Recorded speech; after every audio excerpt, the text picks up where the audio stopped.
and supervision. A quick recap of whatever we have talked about yesterday, because I believe that majority of you were not here yesterday.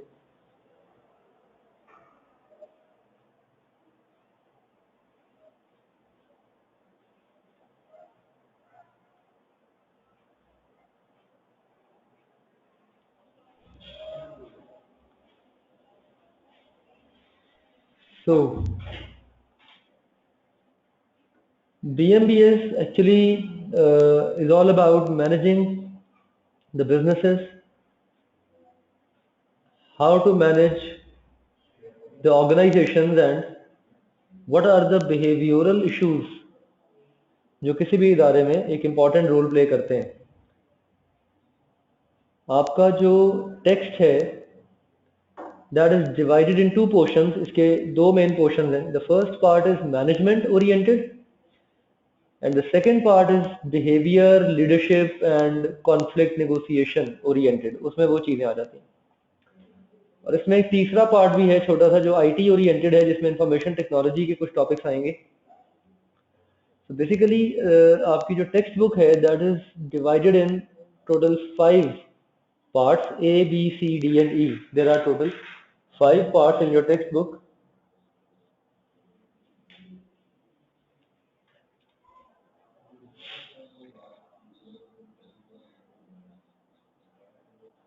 Part A comprises of chapter number 1 and 2. Part B comprises of 3, 4 and 5. Part C comprises of 6 and 7. Part D comprises of 8, 9 and 10. And part E comprises of 11th chapter. The overall paper is collectively developed from these 5 parts. From part A, you will be getting a question worth 25 marks. From part B, you will be getting a question worth 20 marks. Part C, 20 marks. Part D, 20 marks. And part E, 15 marks. So your total aggregate is going to be 100 out of these parts. The first two chapters basically discuss what management is, management क्या होती है और management की environment क्या होती है, environment में किस तरह जो businesses हैं वो काम करते हैं. Part B जिसमें third, fourth and fifth chapter आ रहा है, third chapter will be all about organizational structure. Fourth chapter is change management and fifth chapter is culture. Then we have part C. These two parts, these first 5 chapters, they are management oriented. These 5 chapters, they are behavior and leadership oriented.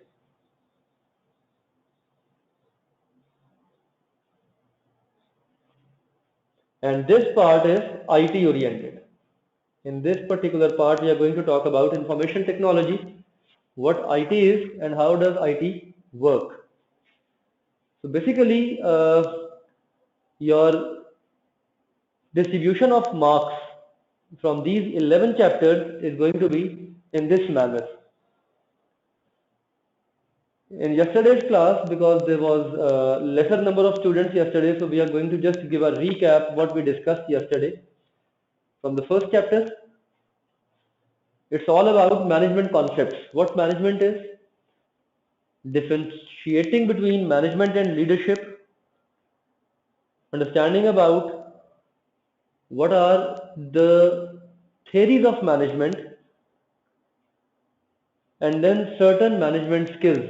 जो आपका first chapter है उसके अंदर 3 चीजें आती हैं.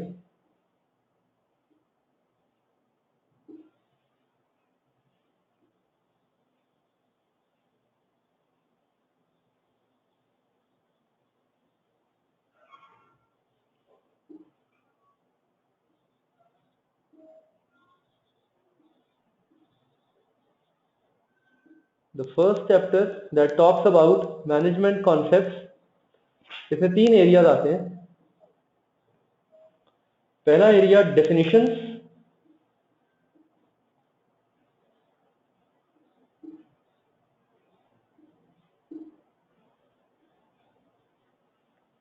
second area is theories, and third area is management skills. Theories and management skills. Defining what management is, there are three concepts in the field of management. जो hierarchy है management के concept की, that is a pyramid, an inverted pyramid. We have leadership,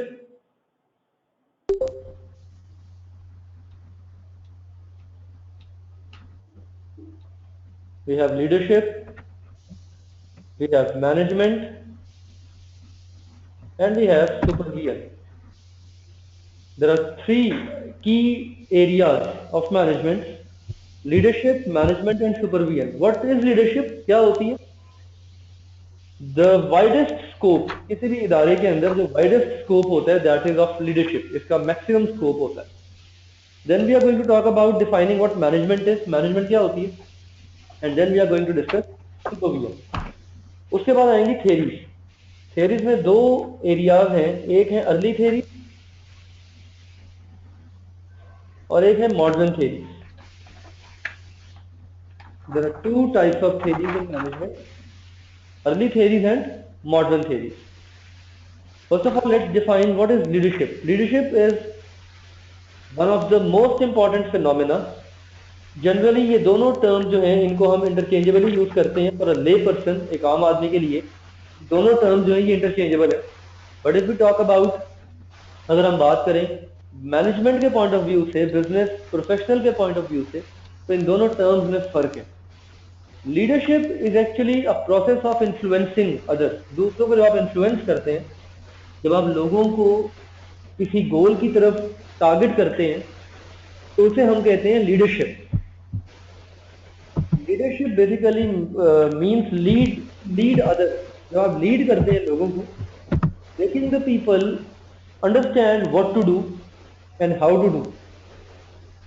आप लोगों को बताते हैं कि क्या करना है और कैसे करना है. और ये काम आप कैसे करते हैं? गाइडेंस देते हैं, डायरेक्शंस देते हैं.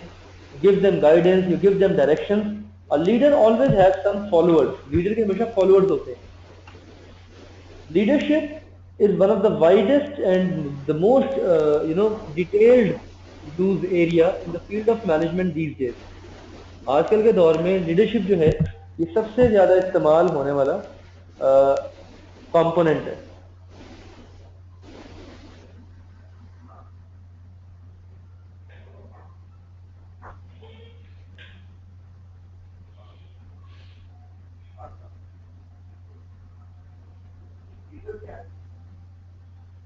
The second phenomena is management. Management is somehow a structured concept. इसके अंदर एक structure होता है. We have a structure in management. It's a process of planning, organizing, leading, controlling. Management is all about a complete process of planning, organizing, leading, and controlling.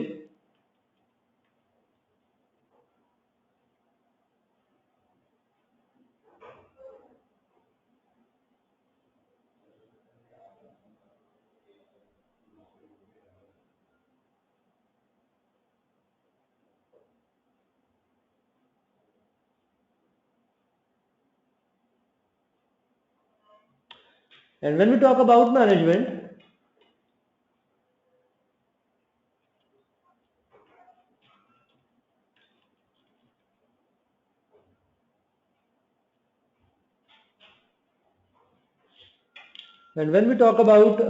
the process of management, in which we have four key areas: we plan, we organize.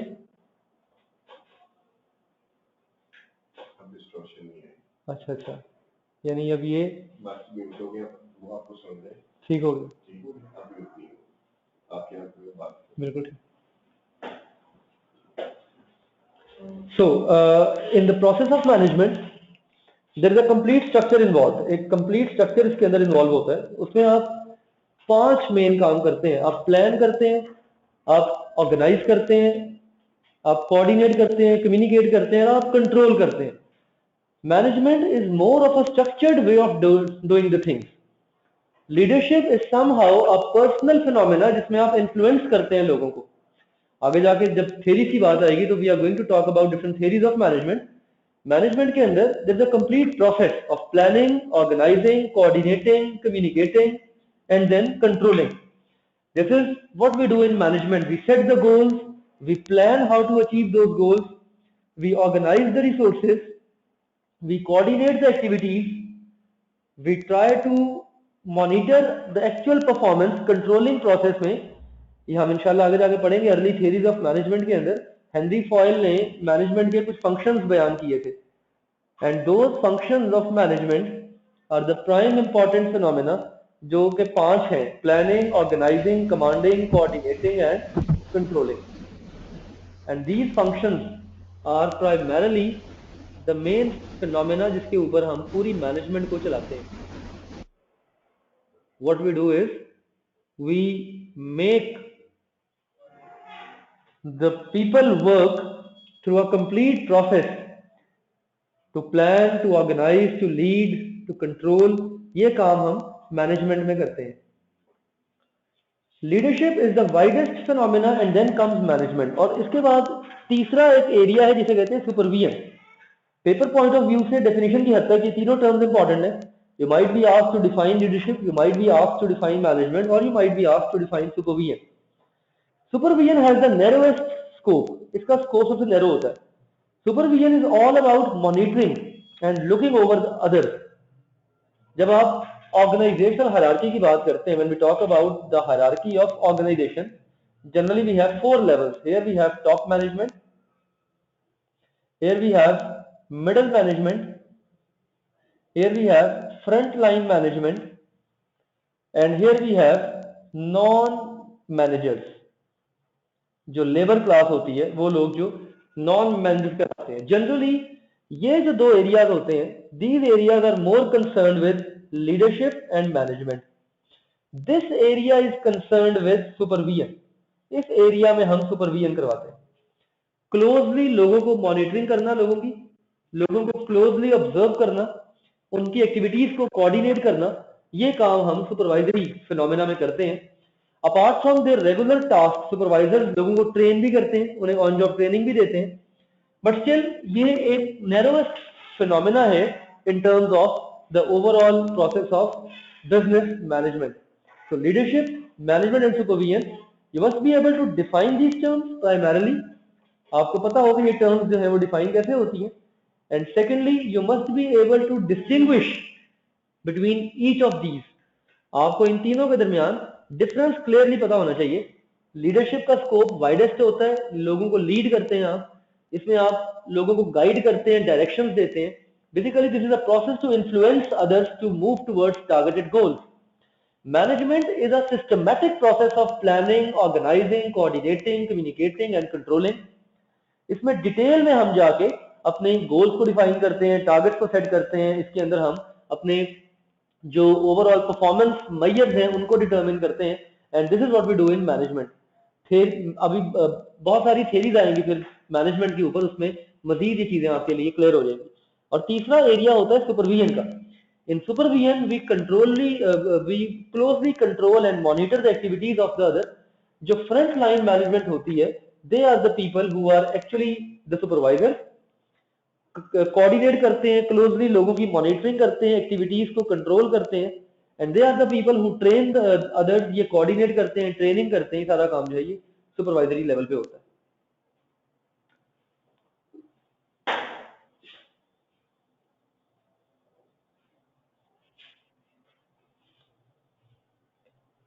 Management का जो concept है that has been very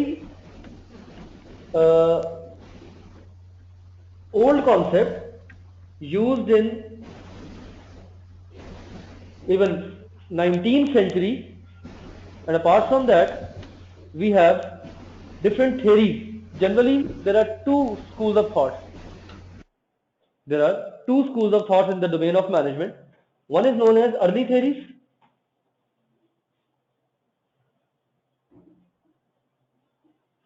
and one are known as modern theories.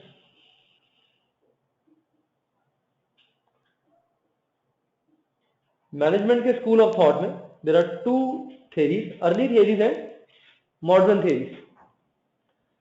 Early theories total 5 है number, there are 5 early theories, और modern theories जो है ये भी 5 है, और एक theory जो है वो इनके दरमियान ब्रिज क्रिएट करती है, जिसे हम एल्टन मेयो की theory कहते हैं, that is known as Elton Mayo. Early theories जो है they were presented before 21st century, generally in 19th century and 20th century. Early theories of management जो है ये ज्यादातर 19th century में प्रेजेंट की गई थी, राइटली स्टार्टिंग फ्रॉम 1850s. 1850 से ऑनवर्ड्स सबसे पहला जिसमें स्कूल ऑफ थॉट था that was F.W. Taylor, scientific management. There are 5 names in early theories. Early theories में 5 नाम है. टेलर की साइंटिफिक मैनेजमेंट है, Frederick Winslow Taylor, scientific management. Then we have Henry Foyle, then we have Max Weber. ये 3 नाम जो हैं, Taylor, Fayol and Weber, these 3 names are the most important one. इसके अलावा इसमें 2 नाम और हैं, अर्विक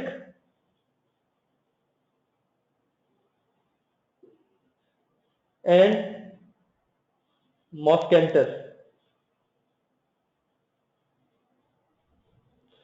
These are less important. इन पांचों की अपनी अपनी कंट्रीब्यूशन है towards the field of management. Each one of them has contributed towards the field of management at their own. उसमें सबसे पहला नाम आता है टेलर का, Frederick Winslow Taylor, scientific management. ये जो तीनों नाम है, all of these 3 names have contributed to scientific management. और ये साइंटिफिक मैनेजमेंट में तीनों की अपनी अपनी कंट्रीब्यूशन है. Like Taylor talked about principles of scientific management, Foyle talked about 2 things, functions of management and principles of management, and Weber talked about bureaucracy, Max Weber. So इन तीनों की साइंटिफिक मैनेजमेंट की तरफ अपनी अपनी कंट्रीब्यूशन है. Taylor को father of scientific management भी कहा जाता है. He is also known as father of scientific management. He was the first person who talked about the scientific techniques of doing the things. कामों को आप किस तरह साइंटिफिकली करते हैं. How do we do the things scientifically? How do we plan the things, organize them? Taylor ने दुनिया को, basically he was an American, he worked as an engineer, और इसने efficiency of the work को improve करने के लिए एक scientific management theory develop की थी. Taylor talked about what scientific management is and how to improve work efficiency. बड़ी इंपॉर्टेंट थ्योरी है पेपर के पॉइंट ऑफ व्यू से भी.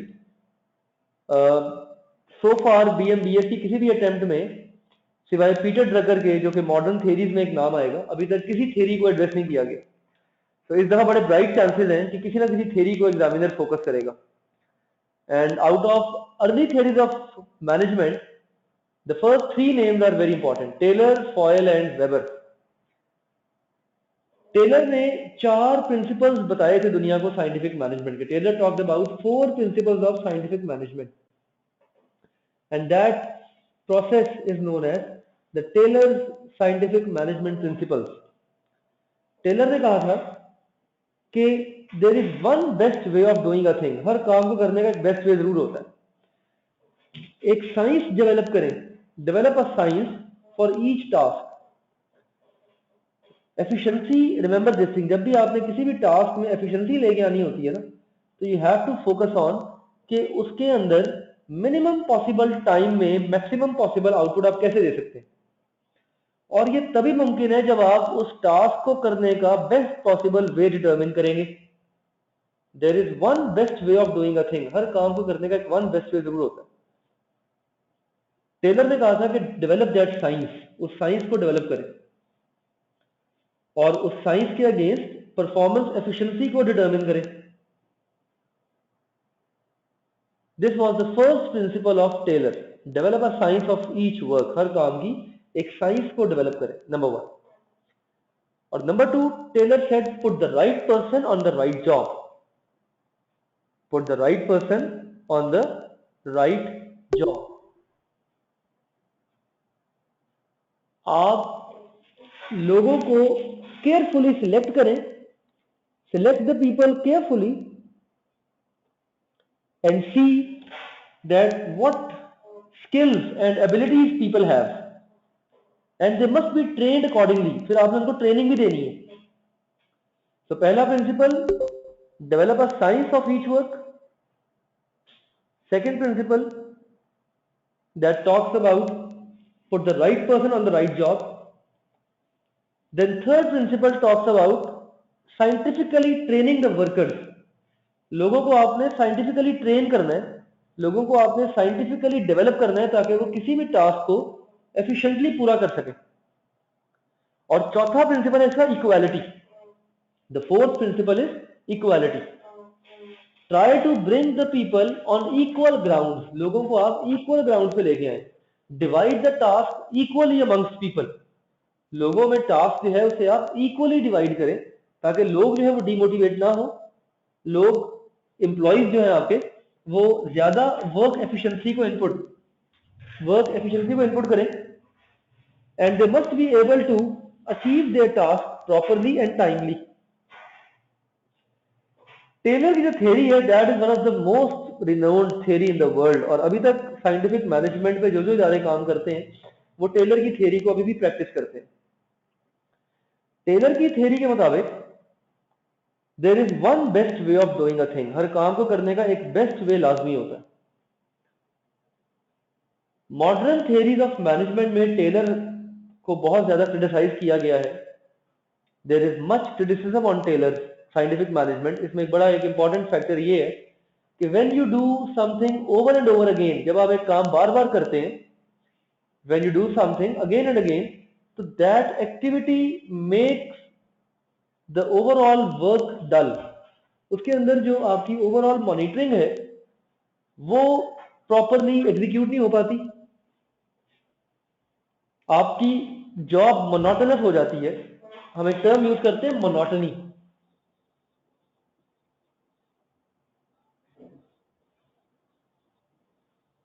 मोनोटनी का मतलब होता है something that is repeated over and over again. एक काम जब आप बार बार करेंगे तो उसमें मोनोटनी आ जाएगी, और जब एक काम में मोनोटनी आ जाती है तो काम जो है वो डल हो जाता है, काम में आपका दिल कम लगता है, आपकी जो परफॉर्मेंस है वो उससे अफेक्ट होती है। तो और फिर आजकल जो दौर जा रहा है today's era that is of multitasking. Taylor ने कहा था कि लोगों को स्पेशलाइज करें, people must be specialized in their activities, ठीक है। लेकिन जो आजकल का दौर जा रहा है, you might have talked about in economics, आपने एडम स्मिथ को पढ़ा होगा। एडम स्मिथ की किताब आपने पढ़ी होगी वेल्थ ऑफ नेशन, उसके बारे में आपने पढ़ा होगा। तो वेल्थ ऑफ नेशन के अंदर ये कहा जाता है कि make people specialized, division of labour या डिवीजन ऑफ वर्क का पॉइंट पढ़ा होगा आपने। साइंटिफिक मैनेजमेंट ऑफ टेलर उसी को एक्सटेंड करता है, मेक पीपल स्पेशलाइज्ड, क्योंकि वर्क एफिशिएंसी तब तक नहीं आ सकती जब तक लोगों को आप स्पेशलाइज नहीं बनाएंगे। You cannot bring work efficiency if people are not specialized in their task। लेकिन आजकल जो दौर जा रहा है दैट इज ऑफ मल्टीटास्किंग।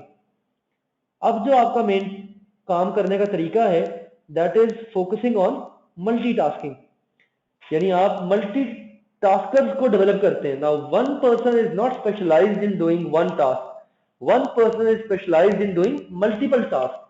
अब एक बंदा जो है वो मल्टीपल टास्क परफॉर्म कर सकता है, he is not developed to do just one task. तो ये कुछ इसकी तनकीद है, ये कुछ इसकी क्रिटिसिज्म है टेलर की, इसको हम मजीद आगे जाके इलैबोरेट करेंगे मॉडर्न थ्योरीज के अंदर।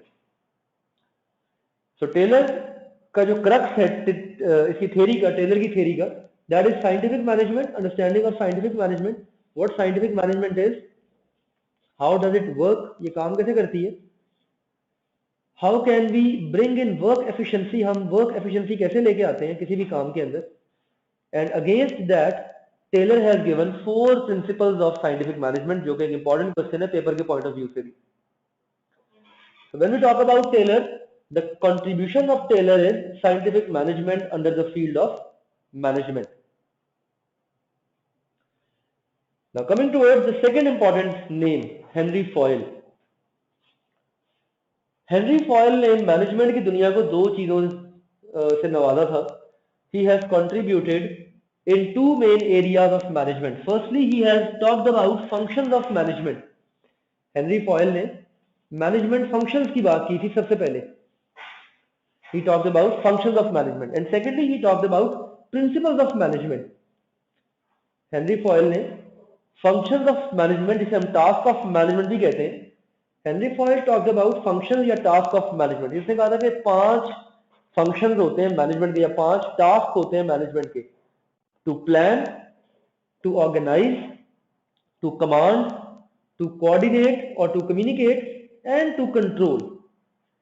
इसके लिए हम यूज करते हैं वर्ब्स भी, planning, organising, commanding, coordinating and controlling. ये जो वर्ड कमांडिंग है ये आजकल के दौर का वर्ड हो चुका है leadership. This is what we call as leadership in today's world. पहले हम इसे कमांडिंग कहते थे और आजकल ये जो वर्ड है इसे हमने रिप्लेस कर दिया है लीडरशिप से. मैनेजमेंट के स्कूल ऑफ थॉट में, मैनेजमेंट की दुनिया में सबसे ज्यादा जो कंट्रीब्यूशन है अगर किसी की तो वो हेनरी फॉयल की है. और अब ये हेनरी फॉयल के जो 5 प्रिंसिपल इसके टास्क थे मैनेजमेंट के, the 5 task of management, now these tasks have been converted into 4 main functions of management: planning, organizing, leading and controlling. Coordinating, communicating को हमने लीडिंग में मर्ज कर दिया. And now we talk about planning, organizing, leading and controlling. Henry Fayol ने कहा था ये 5 हैं: to plan, to organize, to command, to coordinate and to control. तो ये एक इंपॉर्टेंट हेनरी फॉयल की कंट्रीब्यूशन है जो कि आज के दौर में भी इस्तेमाल होती है. And secondly, Henry Fayol has talked about 14 principles of management. Henry Fayol ने कहा था कि मैनेजमेंट के 14 प्रिंसिपल्स हैं. इट विल नेवर हैपन कि 14 के 14 प्रिंसिपल पे एक लॉन्ग क्वेश्चन अपेयर हो पेपर के अंदर. इट विल नेवर हैपन कि 14 के 14 प्रिंसिपल पे जो एग्जामिनर है वो आपसे इसका आउटपुट मांग ले, यानी आपने 14 के 14 प्रिंसिपल्स को मेमोराइज किया हुआ है. हाँ, ये जरूर हो सकता है कि 14 में से एटलीस्ट 2 या 3 प्रिंसिपल्स के ऊपर वो आपसे कंसेप्चुअल जो क्लैरिटी है उसके ऊपर आपसे डिबेट मांग ले. You have to memorize these 14 principles. इसके लिए आज का कोई आप एक्रोनिम जो है वो आप डेवलप कर सकते हैं. You can develop any acronym to memorize these 14 principles. जैसा 14 नकात थे कायदे आजम के, इसी तरह ये 14 प्रिंसिपल हैं हेनरी फॉयल के. प्रिंसिपल कहते हैं अंडरलाइंग रूल को. किसी भी काम को अगर आपने करना है तो उसका अंडरलाइंग रूल क्या है, उसके पीछे उसकी एक बैकग्राउंड क्या है. हेनरी फॉयल ने कहा था कि अगर आपने इफेक्टिव मैनेजमेंट करनी है तो आपको ये 14 प्रिंसिपल फॉलो करने पड़ेंगे. If you have to go for effective management, these 14 principles need to be followed. If you have your textbook in front of you, तो ये 14 के 14 प्रिंसिपल जो हैं ये वन बाय वन अगर आप देख लें. The first one is work specialization, division of work. Divide the task amongst people. 14 principles में पहला है डिवीजन ऑफ वर्क.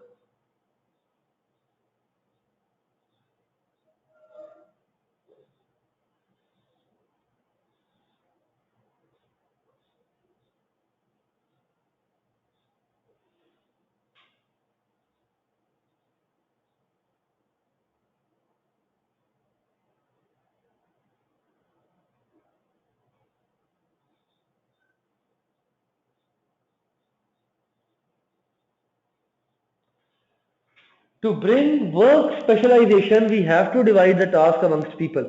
लोगों की स्किल को बेहतर करने के लिए आपको टास्क को ब्रेक करना पड़ता है बिटवीन द पीपल. इसे कहते हैं division of work.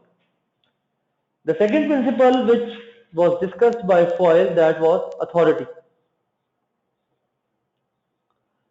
People won't work until there is some authority over the people. उनसे काम करवाने की जब तक अथॉरिटी नहीं होगी लोग काम नहीं करेंगे.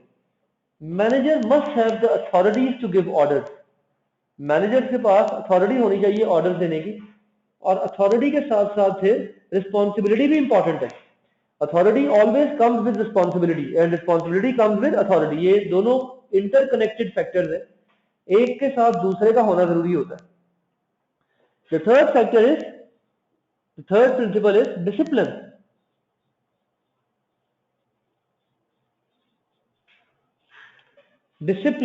Discipline means the things must be organized and methods must be developed। हर चीज को करने का एक तरीका होता है, और ये तरीका जो है ये बड़ा एक इंपॉर्टेंट फिनोमिना है।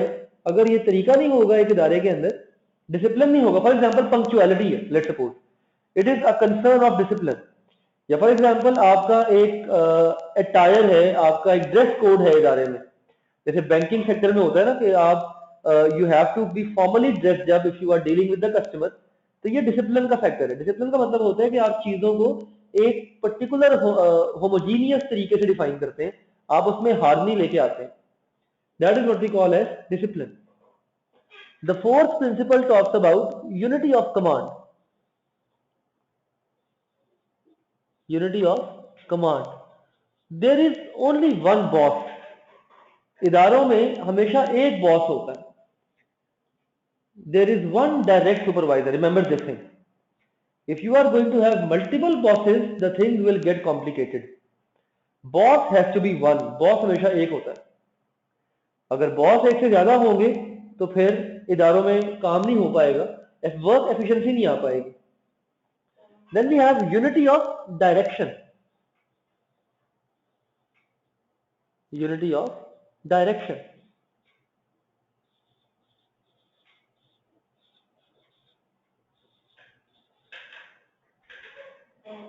पूरे इदारे में जितने भी लोग काम कर रहे हैं, they must be having a single goal, a single objective, there must be one single plan जिसके ऊपर सारे मिलकर काम कर रहे हैं।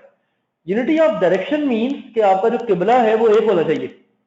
ऐसा ना हो कि एक बंदा जो है वो वेस्ट को जा रहा है, एक ईस्ट को जा रहा है, एक साउथ को जा रहा है। The unity of direction means that there has to be a single phenomena, एक सिंगल गोल है, सिंगल फोकस है आपका, और उसके अगेंस्ट आप काम कर रहे हैं अपने इदारे में। That is known as unity of direction. इसके बाद एक छठा प्रिंसिपल है subordination of individual interest. Subordination का मतलब होता है कुर्बान कर देना या लेस इंपॉर्टेंट कर देना किसी चीज को। सबऑर्डिनेशन ऑफ इंडिविजुअल इंटरेस्ट का मतलब होता है कि जब आप किसी इदारे के लिए काम कर रहे होते हैं तो फिर ग्रेटर गुड ज्यादा इंपॉर्टेंट है, उस इदारे के इंटरेस्ट ज्यादा इंपॉर्टेंट है, आपके पर्सनल इंटरेस्ट जो है वो ज्यादा इंपॉर्टेंट नहीं है। The interest of a single person is not important, rather the interest of the whole organization is most important. और लोगों को अपने इंडिविजुअल जाती मफादात को साइड में रखना पड़ता है इदारे के लिए काम करने के लिए। इसे हम एक और नाम भी देते हैं, एजेंसी थ्योरी भी ये कहलाती है, subordination of individual interest. The seventh principle is remuneration. Pay the people according to whatever they deserve. लोगों को उनके डिजर्व के मुताबिक पे करें, सेटिस्फैक्टरी अमाउंट पे करें, रिवॉर्ड दें उनको, ताकि वो लोग मोटिवेट हों। जब तक आप किसी को पे नहीं करेंगे, the people won't work for you, लोग आपके लिए काम नहीं करेंगे। The eighth principle is centralization.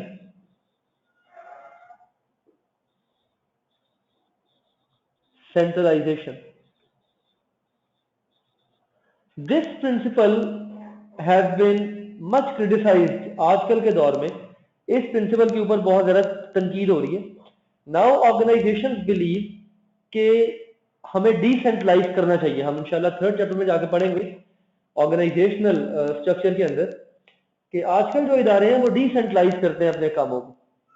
But Henry Fayol ने कहा था कि you have to make the process of decision making at a single point, एक जगह पे आपने डिसीजन मेकिंग को करना है। The ninth principle talks about scalar change. Organization के अंदर जितनी भी आपकी कम्युनिकेशन है, जितनी भी इसके अंदर आपकी ओवरऑल चैनलिंग है, वो एक हायरार्की के थ्रू होनी चाहिए। एवरीबॉडी मस्ट नो कि वो कहाँ फॉल करता है हायरार्की में। स्केलर चेन क्या होती है? This is what we call as a scalar chain. आप एक हायरार्की बना देते हैं। This is top management, this is middle management, this is front line management, this is lower level management. और हर लेवल को पता है कि उसका क्या काम है, उसका क्या परफॉर्मेंस की रिक्वायरमेंट है and what are they expected to do. ठीक है, इसे कहते हैं स्केलर चेन या चेन ऑफ कमांड भी कहते हैं। Then we have order. 10वां प्रिंसिपल जो है that is what we call है ऑर्डर।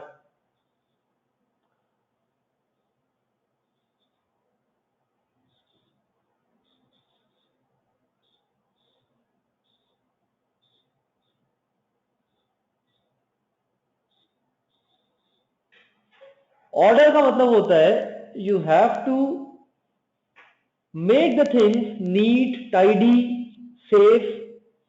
ये वर्क प्लेस के हवाले से बात की जा रही है कि जो आपका वर्क प्लेस है that must B appropriately design, साफ सुथराई के लिहाज से, उसकी ओवरऑल जो टाइडीनेस है उसके लिहाज से। 11वां प्रिंसिपल है हेनरी फॉयल का, that is what we call as equity. Henry Fayol कहते हैं that there must be equality. ये टेलर ने भी कहा था, ये वही सेम कॉन्सेप्ट है। टेलर ने कहा था इक्वालिटी, हेनरी फॉयल कह रहा है इक्विटी। इक्विटी का मतलब होता है that you have to treat all the people in the same manner. हर एक बंदे के साथ आपने अप्रोप्रिएट काइंडनेस को डेवलप करना है, that is what we call as equity. The 12th principle is tenure, TENURE। 12वां जो प्रिंसिपल है ये है tenure.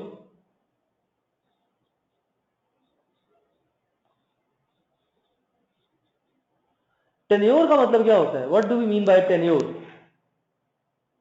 Making the people work for you for longer years. ज्यादा अरसे तक आप लोगों को अपने साथ अटैच करें। जितना टेन्योर ज्यादा होगा लोगों की वर्क एफिशिएंसी बेहतर होगी, लोगों की ओवरऑल लॉयल्टी बेहतर होगी। जितना वर्क टेन्योर कम होगा लोगों की वर्क एफिशिएंसी कम होगी और लॉयल्टी भी कम होगी। तो आपको टेन्योर बढ़ाना होता है, you have to make your tenure stable. Employ tenure है उसको आपने स्टेबल करना होता है। The 13th principle which was discussed by Henry Foyle is initiative. Take some initiative.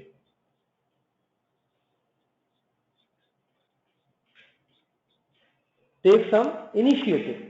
Initiative का मतलब होता है that you must be given some freedom to make some decisions. Employees को कुछ आपने फ्रीडम देना है ताकि वो अपने हिसाब से अपने प्लान्स को कैरी आउट कर सकें, अपने डिसीजन थोड़े बहुत खुद ले सकें। इसे कहते हैं initiative. And the 14th principle is team spirit. The 14th principle is team spirit. The overall spirit of the team is very important. You have to promote the team spirit across the organization ताकि लोग ज्यादा motivate हो, मिलके काम करें, unity के साथ काम करें। तो ये तमाम के तमाम जो प्रिंसिपल्स हैं हेनरी फॉयल की कंट्रीब्यूशंस को एक्सप्लेन करते हुए you have to keep into consideration. Tenure, tenure कहते हैं टाइम ड्यूरेशन को, TENURE। Tenure means time duration. The time duration, the number of years an employee is spending with the company, इसका tenure कहलाता है। Like if I am with PAC for the last 2 years, तो ये मेरा tenure कहलाएगा। Henry Fayol कहते हैं कि स्टेबिलिटी इन टेन्योर को लेके आए, लोगों के अपने साथ जो जॉब ईयर्स है वो सॉरी, जो जॉब ईयर्स है उनको बढ़ाएं, उनको इंप्रूव करें, उनको इंक्रीज करें। एक एम्प्लॉय को आपके साथ काम करते हुए 10 साल हो गए फॉर एग्जांपल, और एक एम्प्लॉय को आपके साथ काम करते हुए 2 हफ्ते हुए, व्हाट डू यू बिलीव? जिसको 10 साल हो गए हैं वो बंदा ज्यादा एफिशिएंट होगा फॉर एग्जांपल, या ज्यादा लॉयल होगा, या जिसको 2 हफ्ते हुए वो ज्यादा एफिशिएंट होगा या लॉयल होगा? ऑब्वियसली 10 साल वाला जो है वो ज्यादा कामों को समझता होगा, उसका एक्सपीरियंस ज्यादा होगा। जब एक्सपीरियंस ज्यादा होगा तो ऑटोमेटिकली वर्क एफिशिएंसी ज्यादा होगी। That is what we call as tenure. ठीक है जी, इज इट क्लियर? ओके जी। नाउ हेनरी फॉयल ने 2 मेन एरियाज में कंट्रीब्यूट किया था towards the field of management. Henry Fayol has contributed towards primarily task of management, जो कि 5 फंक्शंस भी कहलाते हैं, टास्क भी कहलाते हैं। And secondly Henry Fayol has talked about the principles of management. तो ये दो मेन हेनरी फॉयल की कंट्रीब्यूशंस हैं towards the field of management. अच्छा, हेनरी फॉयल के मैनेजमेंट के प्रिंसिपल्स हैं, और इसके बाद जो अर्विक है इसने भी मैनेजमेंट प्रिंसिपल्स दिए थे दुनिया को। अब अगर आप अर्विक के प्रिंसिपल्स को देखें, अर्विक हैज गिवन 10 मैनेजमेंट प्रिंसिपल्स, मोर और लेस तकरीबन सेम है।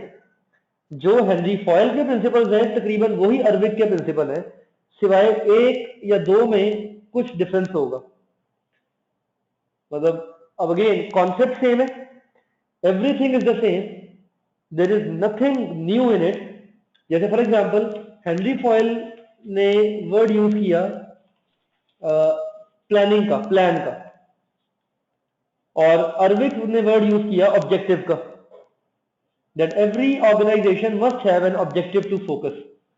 हेनरी फॉयल ने वर्ड यूज किया डिवीजन ऑफ वर्क का, divide the work amongst people. Urwick ने वर्ड यूज कर लिया स्पेशलाइजेशन का, make the task specialised, task को आप स्पेशलाइज्ड कर ले। हेनरी फॉयल ने अथॉरिटी का वर्ड यूज किया, इसने भी वर्ड यूज किया अथॉरिटी का। दो ऐसी चीजें, there are two important factors जो अर्विक के प्रिंसिपल्स में हैं और हेनरी फॉयल ने उनको एक्सप्लेन नहीं किया। There are two important factors, number 1 definition and number 2 continuity. Urwick ने कहा था that every job must be clearly defined, हर बंदे की जो जॉब है इदारे में that must be clearly defined, उसका रोल, उसकी रिस्पॉन्सिबिलिटी, उससे जो एक्सपेक्टेड उसकी आउटपुट है, ये उसे इसने वर्ड यूज किया था डेफिनेशन का। और दूसरी इंपॉर्टेंट चीज अर्विक ने जो कहा था that was continuity. Henry Fayol ने इसके ऊपर कोई लाइट नहीं थ्रो की थी। Urwick said that you have to reorganise, you have to improve yourself. Management is a continuous process, management जो है ये कंटिन्यूअस प्रोसेस है। अर्विक के अगर आप 10 पॉइंट्स पढ़े अपनी किताब से, अगर आपके पास अपनी बुक है, तो the first point is objective, then we have specialization, coordination, authority, responsibility. ये सारे के सारे पॉइंट्स फॉयल ने भी एक्सप्लेन किए, सिर्फ नामों का फर्क है। अच्छा, यहां पे उसने वर्ड यूज किया कॉरेस्पॉन्डेंस का, ठीक है जी। हमने पीछे वर्ड यूज किया था स्केलर चेन का, हमने पीछे वर्ड यूज किया था स्केलर चेन का, यहां पे वर्ड आ गया कॉरेस्पॉन्डेंस का। स्पैन ऑफ कंट्रोल, ये फॉयल ने एक्सप्लेन नहीं किया था। स्पैन ऑफ कंट्रोल में how many individuals report to a single superior, इसे स्पैन ऑफ कंट्रोल कहते हैं। फॉर एग्जाम्पल इफ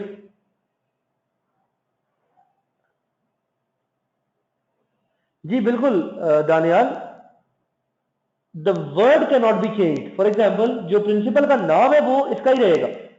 अगर ये वर्ड यूज कर रहा है स्पेशलाइजेशन, तो you will use the same word, लेकिन उसमें अंडरस्टूड है कि आप डिवीजन ऑफ वर्क वाला कॉन्सेप्ट लिख सकते हैं, ठीक है ना। जो नाम है ना, देखिए जब भी आप किसी थ्योरी को किसी नाम के साथ मंसूब करते हैं तो वो नाम चेंज नहीं हो सकता, that name can not be change, ठीक है ना। अगर आप एक्सप्लेन कर रहे हैं अर्विक की थ्योरी, तो अर्विक में वर्ड यूज हो रहा है स्पेशलाइजेशन, उसने वर्ड यूज किया था division of work, divide the work amongst people, ठीक है ना। आप लोगों को स्पेशलाइज करवाने के लिए उनमें टास्क को डिवाइड कर देते हैं। तो yes, you can use the same concept, but the names has to be there. जो नाम अर्विक के प्रिंसिपल हैं वो नाम वही रहेंगे। अर्विक के 3 प्रिंसिपल जो है वो फॉयल से थोड़े से वेरी करते हैं, वो उसमें डिस्कस नहीं किए गए। The first one was definition, job responsibility must be defined. The second one was correspondent, अपना span of control. Span of control क्या होता है, लेट्स सपोज मैं बॉस हूं एक जगह पे और मेरे नीचे 5 लोग काम कर रहे हैं, तो मेरा स्पैन ऑफ कंट्रोल जो है वो 5 होगा। Span of control is the number of subordinates immediately reporting to a supervisor. कितने नंबर ऑफ सबऑर्डिनेट्स जो है वो एक सुपरवाइजर को इमीडिएटली रिपोर्ट करते हैं, ये उसका स्पैन ऑफ कंट्रोल कहलाता है। अर्विक ने कहा था कि span of control must not be more than 5, 5 से ऊपर नहीं होना चाहिए, यानी एक बंदे के मैक्सिमम 5 सबऑर्डिनेट होने चाहिए। और तीसरा इंपॉर्टेंट पॉइंट अर्विक का, that was continuity. That was interlock का मतलब होता है something that create some ambiguity और प्रॉब्लम। जब 6 से ज्यादा लोग होंगे तो आपकी जो एक्टिविटीज हैं वो आपकी आपस में प्रॉब्लमेटिक क्रिएट होगी। मतलब ऐसे लोग जिनके टास्क मिलते जुलते हैं, जिनकी एक्टिविटीज मिलती जुलती हैं, उनको आप अपने स्पैन ऑफ कंट्रोल में काउंट करते हैं। फॉर एग्जांपल एक मार्केटिंग मैनेजर है, उसके नीचे एक सेल्स की टीम है। अब उस सेल्स की टीम में 6 लोग काम कर रहे हैं, let's suppose. Now all of these 6 individuals have interlock activities. उनकी जो एक्टिविटीज है वो इंटरलॉक्ड है, यानी उन 6 के 6 बंदों का अल्टीमेट गोल क्या है, उन्होंने सेल्स करनी है। तो स्पैन ऑफ कंट्रोल जो होता है वो उन एम्प्लॉइज पे आप डेवलप करते हैं जिनकी एक्टिविटीज है वो इंटरलॉक्ड होती है। इंटरलॉक का मतलब होता है अलाइक एक्टिविटीज, एक जैसे काम जो होते हैं, that is what we call as interlock. तो स्पैन ऑफ कंट्रोल मैक्सिमम 5 या मैक्सिमम 6 तक लेके जा सकते हैं आप, वो भी उन एम्प्लॉइज का जिनकी एक्टिविटीज है वो इंटरलॉक्ड होती है। जैसे एक मार्केटिंग मैनेजर, एक सेल्स मैनेजर है, उसके नीचे 6 सेल्स एग्जीक्यूटिव काम कर रहे हैं, 6 सेल्स के लोग हैं। Now that sales manager has a span of control of 6, और वो जो 6 सेल्स एग्जीक्यूटिव हैं उनकी एक्टिविटीज इंटरलॉक्ड है। उन सबका एक कॉमन टास्क है, वो क्या है, सेल्स करनी है उन्होंने। ठीक है, डील गॉट इट। तो ये इसके अंदर एक इंपॉर्टेंट फिनोमेना है जो हम इसमें डिस्कस करते हैं। नाउ कॉन्टिन्यूटी क्या होती है? कॉन्टिन्यूटी का मतलब होता है a continuous process of improvement. Management एक वन टाइम जॉब नहीं होती, it is not a one time task. You have to reorganise, you have to replan, you have to redevelop. बार बार आपको ये काम करना होता है। मैनेजमेंट इज नथिंग लाइक एक दफा आपने एक काम कर लिया तो उसके बाद वो फुल स्टॉप लग जाएगा। मैनेजमेंट एक कंटिन्यूअस प्रोसेस है। आप एक दफा एक टास्क अपना अचीव करते हैं, आप दोबारा उसे आप रीऑर्गेनाइज करेंगे, रीप्लान करेंगे, आप उसमें चेंजेस लेके आएंगे। फॉर एग्जांपल 2014 का नेस्ले का टारगेट था कि उन्होंने लेट्स सपोज 100,000 यूनिट किसी एक पर्टिकुलर प्रोडक्ट के सेल करने हैं पाकिस्तान में। ये नेस्ले का एक गोल था, उसका एक ऑब्जेक्टिव था, फॉर एग्जांपल एक साल का, 2014 का। अच्छा, 2014 गुजर गया, उन्होंने अपना ये टारगेट अचीव कर लिया, उसके अकॉर्डिंगली उन्होंने प्लान किया था, ऑर्गेनाइज किया था, एक्टिविटीज को कंट्रोल किया था। अब 2015 आ गया। अब 2015 में नया गोल होगा, नई प्लानिंग होगी, नए ऑब्जेक्टिव होंगे, नए टास्क होंगे। ये एक कंटिन्यूअस प्रोसेस है, this is something which never ends, ये चलता रहेगा हमेशा। It is a continuous process जो आपका एक कंटिन्यूअस वे में काम करेगा and it's not going to end. Yes, these theories are difficult to differentiate. Mateen, you are truly right. लेकिन आपको हर थ्योरी के अंदर ना एक थिन लाइन डिफरेंस पता होना चाहिए। जैसे टेलर है, टेलर की जो मेन थ्योरी है that is scientific management. Foil है, फॉयल की जो थ्योरी है दैट इज टू फोल्ड, उसमें दो चीजें हैं। नंबर वन, उसके अंदर आपके पास task of management, and number two उसके अंदर प्रिंसिपल्स ऑफ मैनेजमेंट। और अरविक जो है इसकी भी सेम थ्योरी है, प्रिंसिपल्स ऑफ मैनेजमेंट। लेकिन वो प्रिंसिपल जो है वो टेलर के 14 है, अपना सॉरी फॉयल के 14 है और अरविक के 10 है, और उसमें 2-3 वेरी करते हैं। तो एक क्लियर कट एक मेंटल मैप डेवलप करें आप। ये जिस तरह मैंने आपको एक लाइन लगा कर ड्रॉ करके दिखाया है, अब आप अर्ली थ्योरी में नाम लिखें। मतलब इट इज स्ट्रांगली रिकमेंडेड, मैं ये रिकमेंड करता हूं स्टूडेंट्स को कि वो अपने सेल्फ डेवलप नोट साथ साथ बनाएं। और अब आप लोग क्या करेंगे, फॉर एग्जांपल आपने अर्ली थ्योरी के नाम लिखे, नीचे आपने 5 नाम दे दिया, हर थ्योरी के आगे आपने की पॉइंट्स लिख दिए। ये आपके मेमोरी रिकॉल को आसान करेगा। It will be easier for you to recall the overall concept behind that thing, इससे आसानी हो जाती है। ठीक है ना? ये मेरे भी कुछ डेवलप्ड नोट्स हैं इस तरह के, मैंने हर चैप्टर के कुछ ट्रीज बनाए हुए हैं, वो इंशाल्लाह मैं आपको with the passage of time provide करता रहूंगा। ठीक है, तो इंशाल्लाह वो उस हवाले से फिर आपके लिए डिफरेंशिएट करना आसान हो जाएगा। आपका एक मेंटल मैप, एक माइंड मैप जो है वो जरा इजीली डेवलप हो जाएगा। जैसे वेबर है, if you talk about weber, अब वेबर ने बात की थी ब्यूरोक्रेसी के ऊपर, वेबर टॉक्ड अबाउट ब्यूरोक्रेसी। और मॉस्केंटर जो है, she also talked about sorry not Moskenter, she is Stewart, Rosemary Stewart, Moskenter का नाम आगे आएगा, मॉस्केंटर आएगा मॉडर्न थ्योरी में, शी इज स्टीवर्ट, यहां पे नाम है स्टीवर्ट का। अब वेबर और स्टीवर्ट दोनों ने, इन दोनों ने, वेबर ने और स्टीवर्ट ने, रोजमेरी स्टीवर्ट ने और वेबर ने, दोनों ने ब्यूरोक्रेसी की बात की थी। वेबर के 6 पॉइंट्स हैं ब्यूरोक्रेसी के, और स्टीवर्ट जो है, रोजमेरी स्टीवर्ट जो है, इसने 4 पॉइंट्स में डिस्टिंग्विश किया था ब्यूरोक्रेसी को। Weber talked about the bureaucracy in 6 points and Stewart talked about in 4 points. तो difference करना आसान है. It's not like कि differentiation मुश्किल है. The important thing is कि आपको ये पता होना चाहिए कि किस author ने क्या contribute किया था. What is the contribution of each author towards the field of management? ठीक है ना? Is it clear?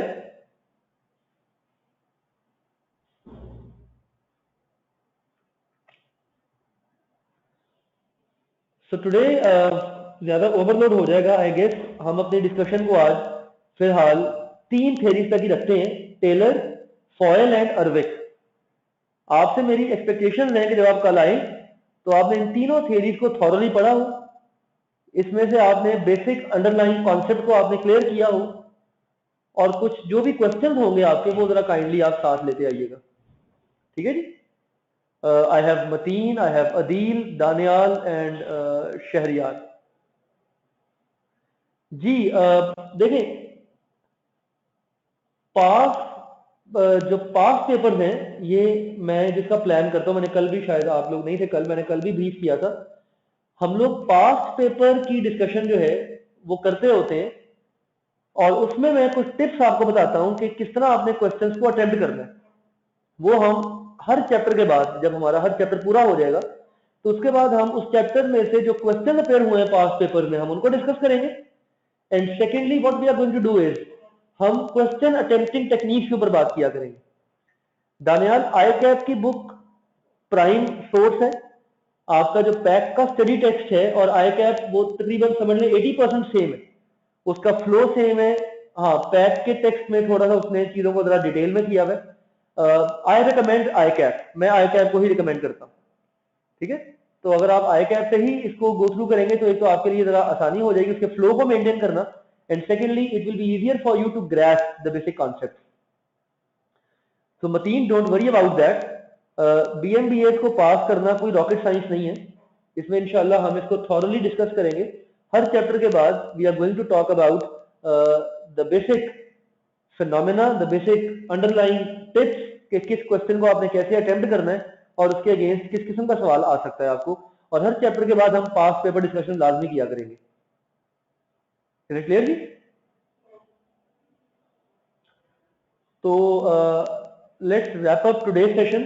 कल जब आप लोग आए तो please it is humble request कि आपने पहले 3 थेरीज जो है टेलर की, फॉयल की और अर्विक की, इसको थॉरली गो थ्रू करके आना है आपने, क्वेश्चंस लेके आने हैं आपने, and then we are going to discuss some of your questions.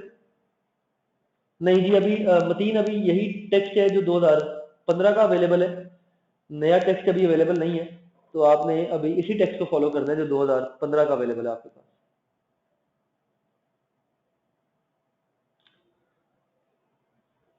2013 का है कि 15 का है? मतलब जो लेटेस्ट अपना अवेलेबल है वही चल रहा है अभी तक, उसमें कोई चेंज नहीं आया. एग्जैक्टली हाँ, उसमें अभी तक कोई चेंज नहीं आया, वही चल रहा है जी. 2013 का ही चल रहा है. There is nothing change in it, उसमें भी कोई चेंज नहीं है. तो आपने भी उसी को फॉलो करना है, आपने भी उसी को फॉलो करना है. जी जी बिल्कुल यही वाला है एग्जैक्टली. मतलब जो भी लेटेस्ट चल रहा है आप इसी को फॉलो करेंगे. चलें जी, it's pleasure having you all. my thanks to Mateen, Adil, Shahryar and Danial. Thank you so much for listening. इंशाल्लाह कल मिलते हैं 1 बजे same time, and come prepared with some questions, go through with the text. चीजें पढ़ के आइएगा, अच्छी तरह जरा गो थ्रू करके आइएगा और सवाल लेके आइएगा प्लीज. सी यू इंशाल्लाह. Thank you.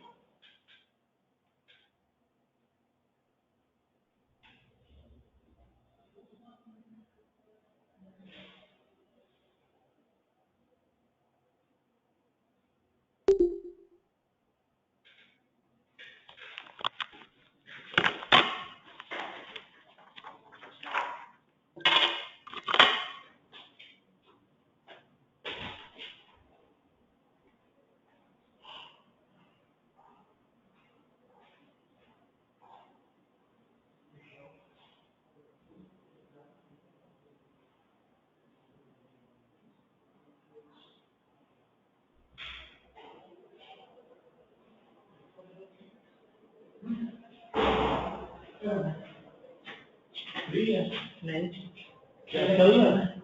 मुझे चाहिए। चलो हाँ ना।